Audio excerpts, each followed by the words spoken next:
Good afternoon, everybody. It's your girl, Stephanie Robles, here. As you can see, I am in the car. I'm just sitting in the car because we just got home. And you know how your kids go 3 minutes into the car right before you get home and they fall asleep.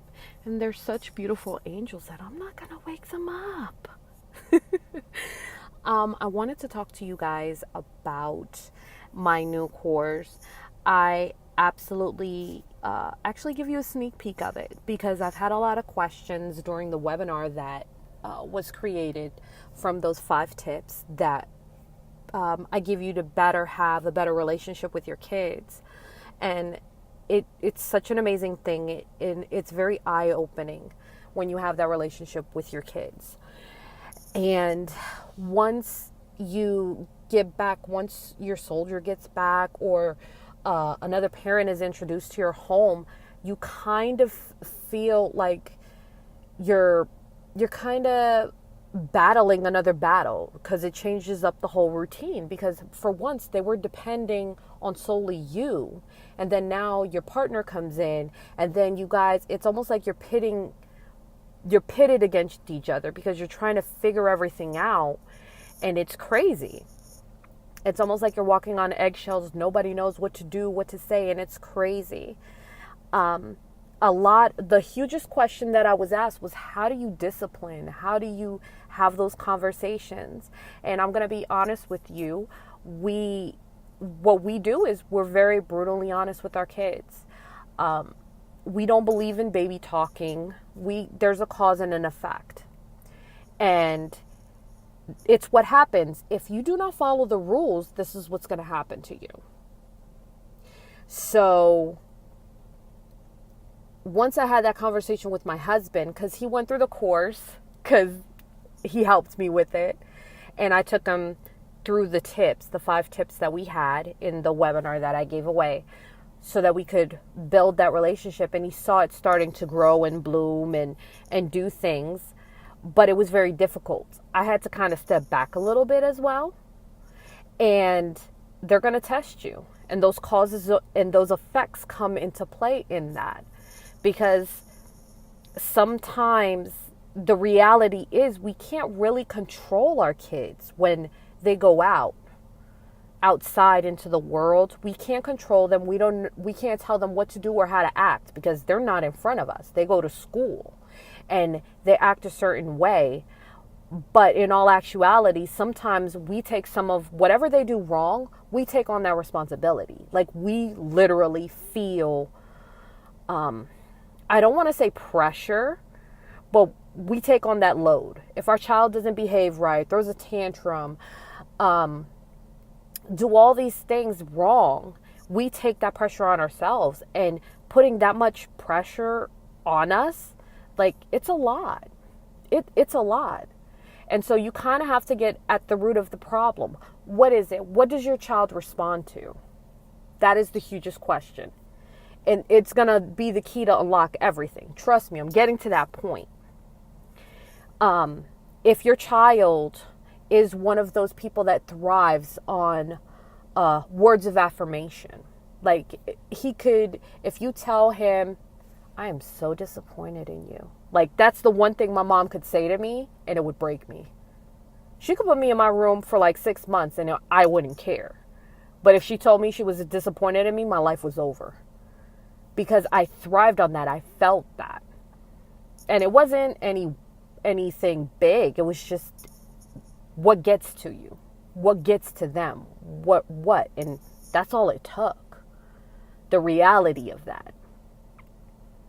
My other son, he is the type of guy, he's a words of affirmation guy too. So when it comes to those disciplines, we have the chore charts that you can go through. And we even got my husband involved in it. What is that bonding time where they have a day out of the month where they just go do guy things. Like, we break the kids up. I got the girls, they got the boys. Having their own time alone with each parent to bond, never knew how important that was. And that's just the fun stuff. But it's also the hard stuff of How do you discipline nowadays? And coming to that realization that I can't control it and I can't take on that burden. Because you feel like a bad parent.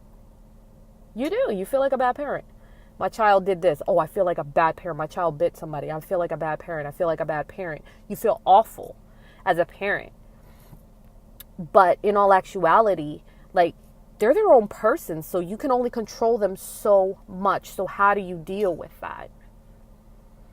What's a reward system? What drives them? My oldest likes money. He gets an allowance. We take him to the barber shop. He pays for his own haircut. And it makes him feel like he's older and more mature. When he gets in trouble, do you want me to treat you like an adult or a child? Is that what you want? Oh, okay. And I'm telling you, it snaps him. It just flips a switch. Sometimes it's the way that we say, which I never knew because I did a parenting class because I had no idea what to do. I was at my wit's end and I went, and it's free, and I went. And she was like, you have to, sometimes they don't understand. Like, we as parents put limitations on our kids to think that they don't understand us, when actually they do. Or maybe it's just the way we're saying it. So it would be like, okay, what do you think? Why did you do this? I would say, why did you do that? And she would be like, flip that and say, what is the reason for you doing that? I'm like, what? And it's funny because it actually worked. It actually helped him understand it. Flipping it or saying it that way for him would be something understandable. Or the other method, when I wanted him to admit something wrong, I would have him write it down on paper, which was one of his teachers had made. That's what she does for her class when she wants somebody to admit that they did something wrong. Sometimes it's easier to write it down on paper versus saying it, because you get shy. It gets intense. And then you add the husband in. It takes it to a whole nother level, because you're like, no, he doesn't do this. They all have their own relationships. So it's like, I wish I have my mom voice and dad can come in and sound like Batman and get things done. Like, where's my I need a Batman voice. Do I need a cardboard cutout to like get him to do stuff so that he does it too? And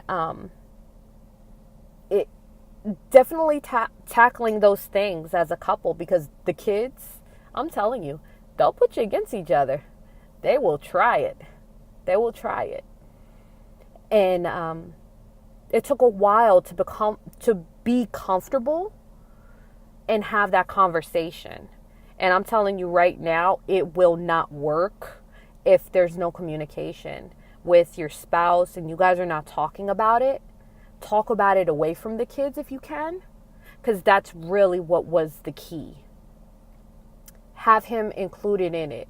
If your child's having therapy, have your spouse, whenever he's available to take them, have him go so that he can hear it for himself. Sometimes just noticing, having whatever needs to be said coming from somebody else that is not your loved one, it makes you a little more receptive to hearing it. Because we as parents don't want to think of there's something wrong with our children. We don't. My child's not perfect, but I don't want anybody like to say that.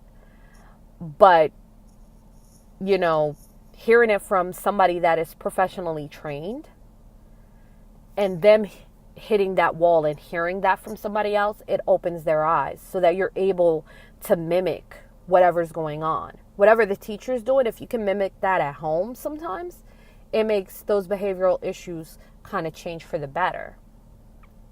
And that's what the course is all about. It's about really digging in deep about what each child needs. Because all children are not created equal. There are very different degrees of needs that each child does. So one tip may work for one child, but it may not work for another. And that's why I created that course, because they don't really have anything like that. They don't, where you can actually talk and vent your frustrations and bounce ideas off of people. Like, you don't, as parents, there's nothing out there like that. There's not. And then you feel you don't want to say what's going on in your house because you're worried or you're scared or you're nervous about being honest, being brutally honest. There is nothing more heart-wrenching than your child going through something or an issue, screaming at the top of his lungs, and you don't know how to help, and you don't know how to figure it out, and you feel alone. And you're not alone. You shouldn't be alone. It should be something that's definitely talked about. And the funny thing about doing it together is that you would think that instead of tearing up a family, it's going to bring you actually closer. The most amazing things come out of those hard times and just having those conversations with people. The most humbling experiences, the things that you do and that you say. Sometimes it does take time and it does take effort, but nothing has to be yelled. Nothing has to be screamed. Sometimes what is that saying? You catch more flies with honey than you do vinegar. When it comes to kids, they're kind of like that. I even go as far as to say, like, think of it this way. If you had somebody, which when a parent in the parenting class, they had said that too. Think of it this way.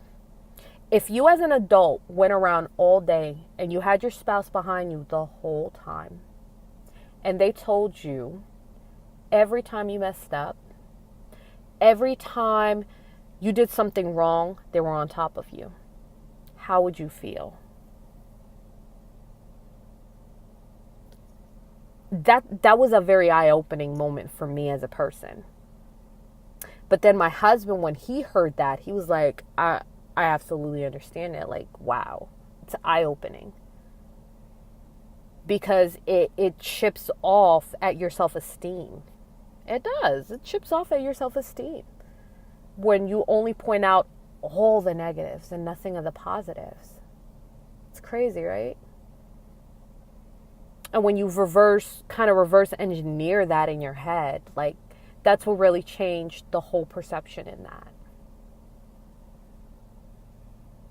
And I'm not the kid expert, like I just got this down, but it's just those things that makes you think, like, how would you feel if it was done to you? I mean, you're an adult. I can't even imagine the emotional stresses of a child.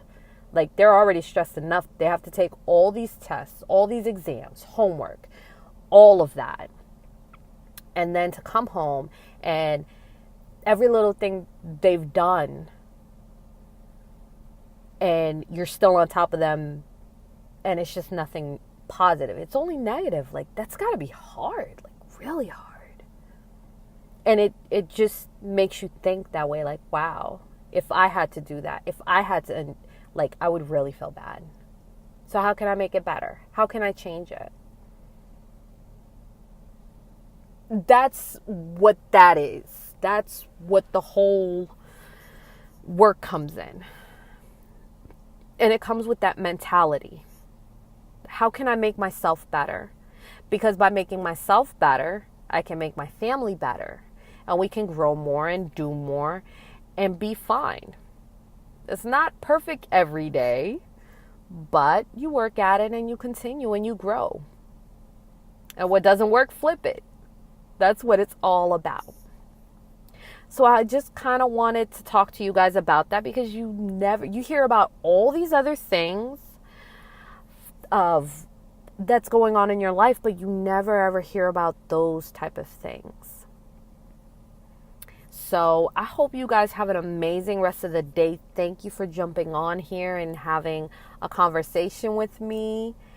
And I can't wait to help you guys more. Bye.